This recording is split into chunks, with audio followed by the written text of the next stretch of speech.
Kenyan President William Ruto and Zimbabwean President Emmerson Mnangagwa on Friday agreed to adopt a unified peace process to resolve the ongoing security crisis in the Eastern Democratic Republic of Congo. Ruto and Mnangagwa, co-chairs of the Joint East African Community, Southern African Development. Ruto and Mnangagwa, co-chairs the Joint Eastern African Community, Southern African Development Community Summit, agreed to the framework for the merger of the Nairobi and Luanda process that are designed to restore lasting and sustainable peace in the Democratic Republic of Congo.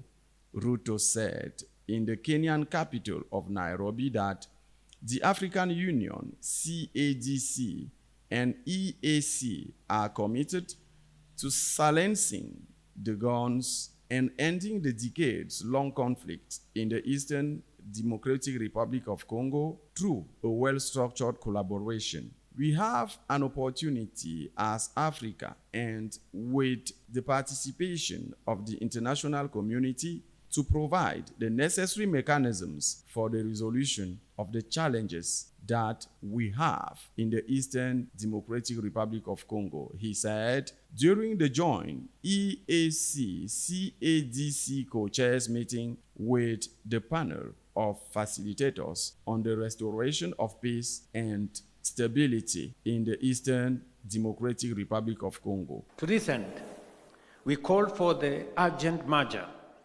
of the Nairobi and Luanda peace processes into a single, coherent, and harmonized EAC-SADC peace process to serve as a comprehensive Africa-led political process to address the underlying issues fueling the conflict.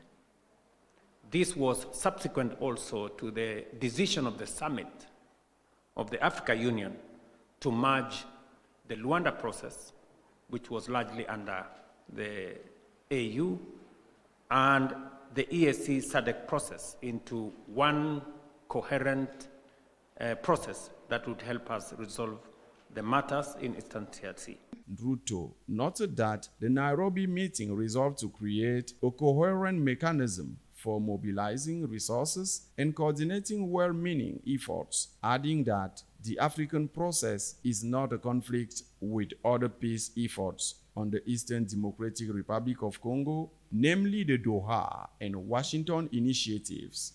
The Kenyan leader said the primary objective of the high-level meeting was to formally brief the panel of facilitators on their mandate, which includes guiding and overseeing a credible, inclusive political process in the Eastern Democratic Republic of Congo. This process should engage all relevant stakeholders, resolving the root causes of the crisis and restoring durable peace in the region. Mnangagwa appealed to all parties in the peace process to engage in an honest manner to ensure lasting peace. Nothing that collaboration and synergy between the EAC and the CADC regional blocs and other organizations, including the United Nations, are essential to the success of the peace process. In the spirit of Pan-African unity and progress, we urge all parties to fully support the leadership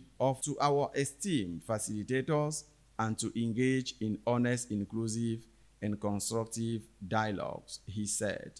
Collaboration between the esteemed panel of facilitators, the African Union and the SADC and EAC regional blocs is key in delivering a lasting solution to this conflict that has negatively impacted the lives and livelihoods of the people of Eastern DRC for far too long. Allow me to underscore my readiness and that of our two regional blocs to constantly engage with you and facilitate our important work until peace and stability is realized in Eastern DRC. I wish to once again sincerely thank our panel of facilitators, the revered statesmen and women, for accepting the onerous responsibility to find an enduring solution to the conflict in the Eastern DRC. The meeting brought together African Union Commission Chairperson Mahmoud Ali Yusuf and a panel of African facilitators, including former President of Kenya, Uhuru Kenyatta, former President of the Central African Republic, Catherine Samba-Panza, former Ethiopian President Sahle-Work Zewde, and former Botswanan President Mokgweetsi Eric Kwabuche Masisi. The Commission urges all stakeholders to tackle the root causes of the problem in a holistic manner. Agreements can be meaningful and can be game changers if and only if they are implemented on the ground.